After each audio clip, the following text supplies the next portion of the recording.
Have you ever wondered how quickly a lifetime of work can be undone? How an empire, forged through decades of ambition, strategy, and sheer will, can crumble to dust in the blink of an eye? This isn't just a hypothetical question.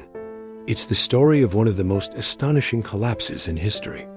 A story of a man who built a vast empire, only to see it shattered by a single, catastrophic decision. What was this choice? And how did one mistake lead to such a swift and total annihilation? Get ready, because we're about to uncover the tale of an empire built in a lifetime and destroyed in a single fatal moment. Picture this. The year is 323 BC. The world's largest empire, stretching from Greece to India, is suddenly without its leader. Alexander the Great, the military genius who had conquered the known world, is dead at just 32 years old. He had spent his entire adult life on the battlefield, forging a multicultural empire unlike anything seen before. His army was unbeatable, his name was legendary, and his future seemed limitless. He had everything: power, wealth, and the loyalty of his men. But he was missing one crucial thing: a clear heir. On his deathbed, when his generals asked him to whom he left his kingdom, Alexander supposedly whispered, "To the strongest." Some historians debate this, suggesting he might have said, "To Craterus," one of his most trusted generals. But Craterus was far away, and in the chaos that followed, the words "to the strongest" became a death sentence for the empire. This single, ambiguous phrase, whether intended or not, was the spark that ignited a firestorm. It was an open invitation to every ambitious general in his army. Instead of a smooth transition of power, it was a declaration of war. The very men who had fought side by side to build the empire were now set to tear it and each other apart. The immediate aftermath was pure chaos.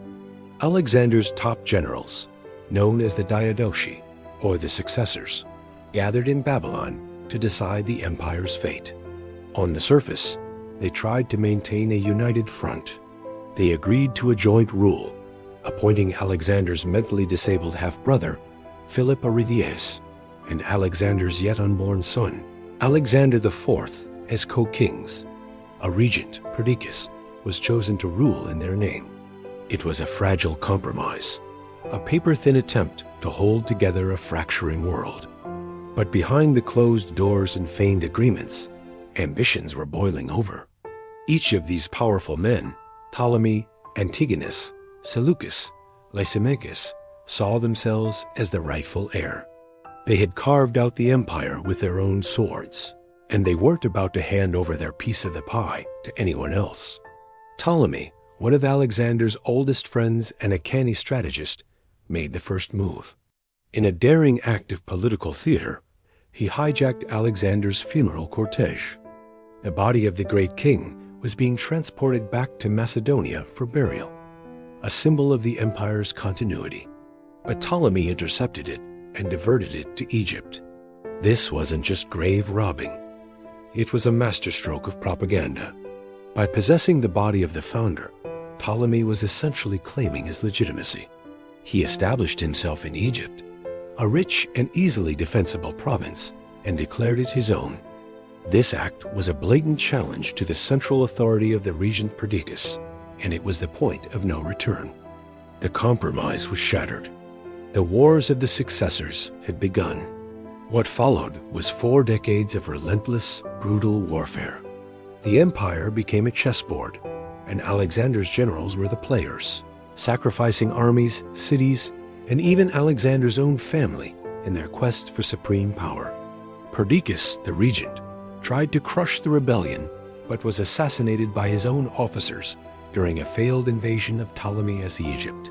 The power vacuum he left behind only intensified the conflict. The generals who had once been brothers in arms were now mortal enemies. Alliances were formed as quickly as they were broken.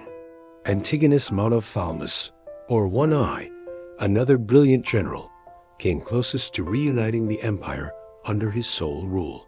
He was a force of nature, winning battle after battle, but his very success made him a target.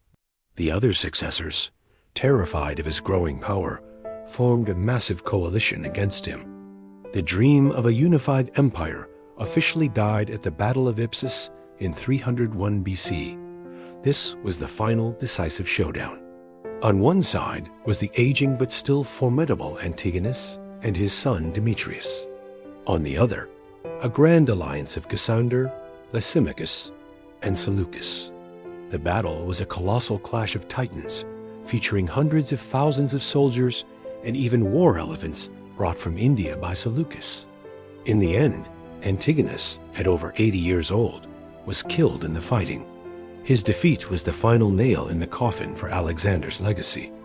The victors carved up his territories, and the dream of a single, world-spanning Hellenistic empire was gone forever. Alexander's world was permanently fractured into several new kingdoms: the Ptolemaic kingdom in Egypt, the Seleucid Empire in the east, the Antigonid dynasty in Macedonia, and others. So let's go back to that single choice. Alexander's failure to name a clear and capable successor. Was it arrogance? Did he believe he was immortal? Or was it a calculated move, believing only the strongest truly deserved to rule? We'll never know for sure, but the consequences are undeniable. His indecision, or his cryptic final words, directly led to 40 years of war that dismantled everything he had built. His own mother, Olympias, his wife Roxana, and his young son Alexander IV were all murdered, pawns in the brutal games of his successors. The family line of the great conqueror was extinguished. Think about the irony. Alexander is celebrated for his strategic genius, his ability to plan campaigns years in advance, to anticipate his enemy's every move. He was a master of logistics, politics, and warfare. Yet he failed at the single most important task for any founder of a dynasty: succession planning. He spent his life uniting the world, only for his death to tear it apart.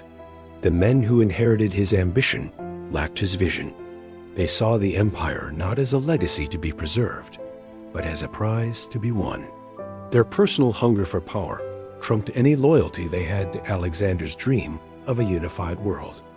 This story is a powerful lesson in leadership. It shows that building something great is only half the battle. Preserving it, ensuring its continuity, is just as critical. A leader's ultimate responsibility is to plan for a future without them. Alexander's failure to do so resulted in one of the fastest and most traumatic imperial collapses in history. An empire forged in just over a decade of brilliant conquest was shattered in the immediate aftermath of his death. The unity he had imposed through sheer force of will evaporated the moment he was gone. Instead of one great empire, the world got a collection of warring states, each claiming a piece of his legend, but none possessing the whole. What could have been? Imagine if Alexander had lived another 20 years, or if he had clearly designated a single powerful heir, like the seasoned Craterus, to take his place. Perhaps his empire would have stabilized, evolving into a lasting global power that blended Greek and Eastern cultures for centuries to come. The world we live in today would be completely different. But that's not what happened. Instead, one moment of uncertainty on a deathbed in Babylon unleashed a torrent of ambition and violence that washed away a lifetime of conquest. It's a stark reminder that even the greatest empires, built by the most legendary figures, can be incredibly fragile. They are often held together by a single thread, and when that thread is cut, the entire tapestry can unravel in an instant. An empire built in one lifetime, destroyed by one choice. Thanks for watching.